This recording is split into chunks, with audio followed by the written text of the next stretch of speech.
Good morning, everyone. My name is Claudia Pomahuallca. I am a research assistant at Pontificia Catolica University of Peru. Thank you for being here. And now I present my topic, that is monitoring of the E-modulus of 3D concrete made with recycled aggregates from very early age to hardened state. So, introduction.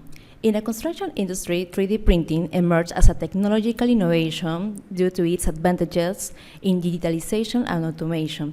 3D printing enables the creation of complex and customized structures in an efficient and sustainable manner, reducing construction time and waste generation. Globally, in developed countries, this technology has been growing exponentially, adopting structures such as bridges, walls, halls, and curved structures, and buildings.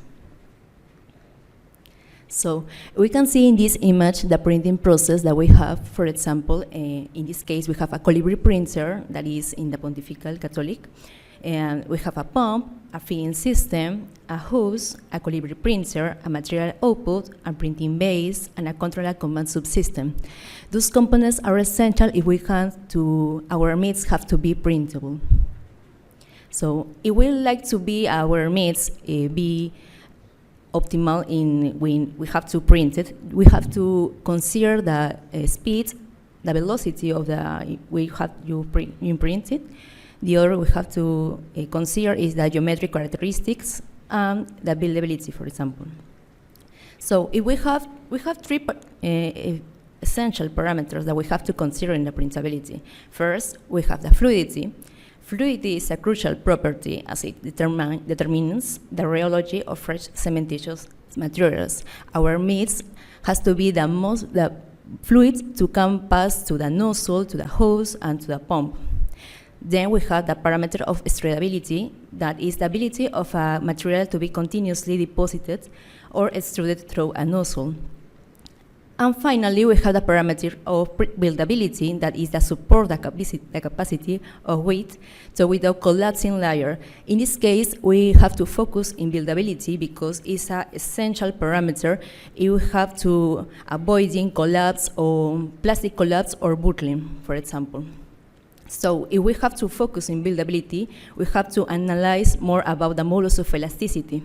So in this case, we have three types of techniques that we have to evaluate more about the behavior of our mixture. First, we have the rheological test, then we have the penetrometer and EMM-ARM, that is a technique that we have to, that I have to explain later. We know that rheological test, you can know about the behavior, to learn about the behavior of our mixture. For example, we have to evaluate three types of mixture. First, we have a mixture that had aggregate, that is a conventional aggregate, fine aggregate. The second mixture is a recycled aggregate that is composed about waste and construction demolition, for example, construction and demolition waste. And the third, that is a mixture, is about composed with soil and clay. These three types of mixture are printable. So in this case, we have to compare about the behavior about these three types of mixture. For example, in rheological tests, we have to compare the static shear stress about time. If we have to compare these three types of mixture, we have fine aggregate mix, recycled aggregate mix, and soil clay mix. In the result, if we have to look at the graph, we have the recycled aggregate mix have a really higher results about static shear stress than the others. For example, on soil clay mix, we have static shear stress less than the others. But what is the limit of these tests? Rheological, for example, in our rheometer, we have the capacity maximum of 5.6 pascals. So, and is, for example, in a recycled aggregate mix, in 1 hour, we have the limits of this capacity. So if we like to learn more about these three types of mixture, we have only with rheological tests, so only 1 hour, for example. This is a limitation, so in this case, if we like to for example, to learn more about the behavior of our three mixtures, we have to analyze in another technique. This is, for example, another plastic viscosity versus time, another graphs that we have recollected with a rheological test. Then I have apparent viscosity versus time. And the other technique that we can consider to analyze more about, in this case, the modulus of elasticity, would be penetrometer based on ASTM C403. Then we have two types of graphs that we can obtain for that. First, we have penetration resistance versus time. And as we expected in rheological tests, we can predict that recycled aggregate had higher results about penetration resistance than the others. But we had another limitation in penetrometer. So we can only have, for example, 400 minutes that we can lecture about the data. For example, in the other hand, we have a logarithmic graph about penetration resistance versus time. We can obtain the modulus of elasticity versus time, that equation that was created by Perrot. That is an author that put these equations. So in this case, we can obtain the penetration resistance versus time and then convert it with equations in modulus of elasticity versus time. But at the same graph, we have the similarities. For example, recycled aggregate means the results are higher than the others, for example, in modulus of elasticity. And then in this technique, we have another limitation that we had only time, for example, 300 minutes that you can lecture about this data. So in this case, we have to consider this another technique that you can evaluate continuously the modulus of elasticity, and this is the technique EMM-ARM, that is elasticity modulus measurement through ambient response method. This is a schematic of the EMM-ARM trace procedure.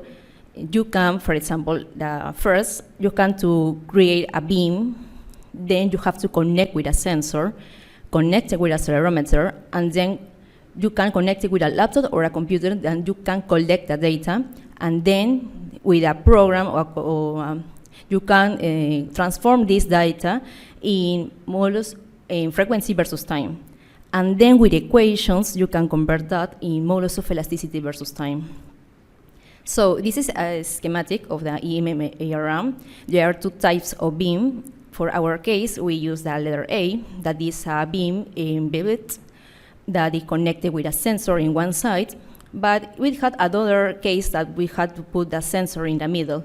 But in our case, we put one side. There are two types of equations depending on this beam. So in our case, we have to use the large equation. Then we have to put this in our equation. You have to put this, that you have to obtain the modulus of elasticity, obviously when you have the inertia of this material. This is a photograph that we have to the procedure of this method. We have a tube of acrylic that is connected with a sensor. Then we put the mixture connected with a accelerometer, and then with a laptop, and you can collect frequency versus time. In this program, I use the last view, for example, that is acceleration versus time, and then the codification that you obtain with this data, you can obtain this type of graphs that is frequency versus time. For in this case, we have a graph that is frequency versus time about the mix with conventional aggregate.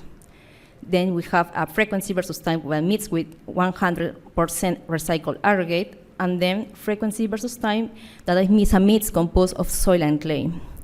What is the difference with the three types of mixture is that the first, for example, when it had a maximum capacity of 65 hertz in frequency, is the maximum that the concrete can obtain, for example, and when we replaced it in the equations that I presented before, we obtained 19 gigapascals in our mixture. In the second, for example, we have to put 68 hertz that we obtain in the mix with 100% recycled aggregate, and we obtain 21 gigapascals.